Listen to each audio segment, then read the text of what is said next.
مقابلہ کریں گے اور دہشت گردی کا خاتمہ بھی کریں گے۔ دہشت گرد جہالت کے اندھیروں سے نکلیں، اپنی اصلاح کریں۔ ہمارا ہر دن شہداء اور غازیوں کو مرہون منت ہے۔ وزیر اعلیٰ KP کے علی امین گنڈاپور کا تقریب سے خطاب، کہا شہداء کے بچوں کا خیال رکھنا ہمارا فرض ہے۔ ہمارے جوان ملک کے اندر اور سرحدوں پر دہشت گردوں سے لڑ رہے ہیں۔ مثالی صوبے کے ساتھ ہمیں مثالی قوم بھی بننا ہے۔ ہماری ترجیح امن و امان کا قیام ہے۔ عوام دہشت گردی کے خلاف جنگ میں قربانیاں دے رہے ہیں۔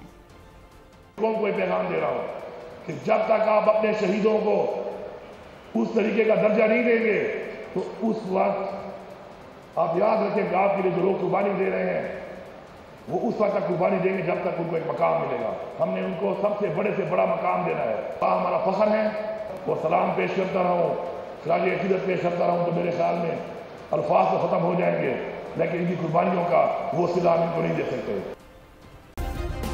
سبسکرائب کریں اور بیل دبائیں تاکہ کوئی خبر رہ نہ جائے۔